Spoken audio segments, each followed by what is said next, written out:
Using the one and only 100% electric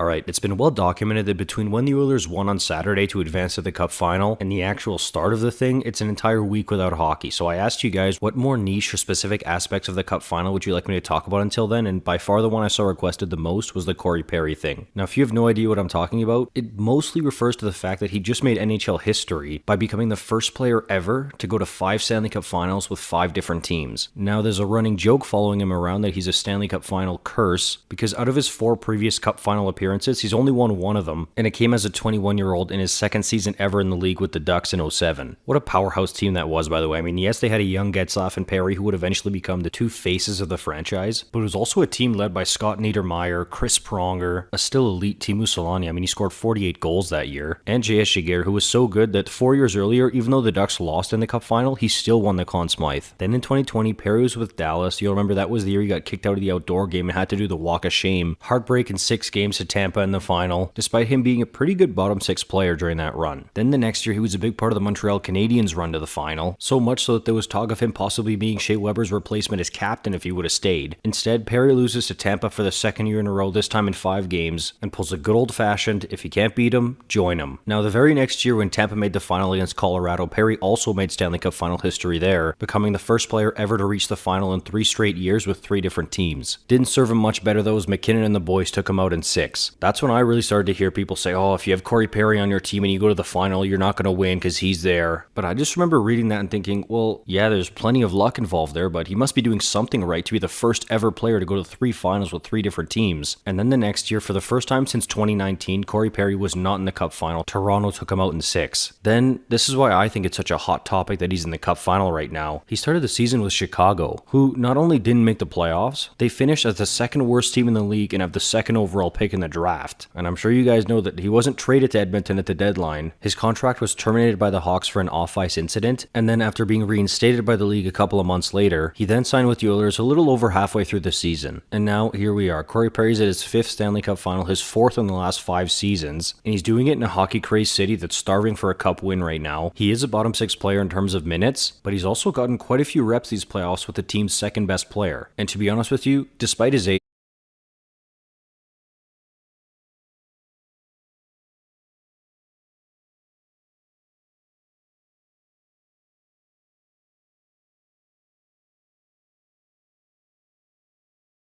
and everything that's happened with him this season, with all those Cup final losses, I'm expecting him to come out hungrier than he's ever been. I'm not sure how banged up he is, but at this time of year, pretty much everybody left is. I think he's got a chance to be a real difference maker in this series. The 4 players that fascinate me the most in this series are Connor McDavid, Matthew Tkachuk, Sam Bennett, and Corey Perry. I think that especially since there's so much time before Game 1, this guy's gonna have so much time to reflect and be like, whoa, this very well could be my last shot and we're so close here. I think that's gonna make for some entertaining hockey and gamesmanship from Perry. That'll do it on this one. Let me know who else you want a video on before the Cup final starts. I know I've been getting some Matthew Tkachuk and Leon Draisaitl requests. Please like and subscribe. Thank you so much for watching. I'll see you in the next one. You're awesome.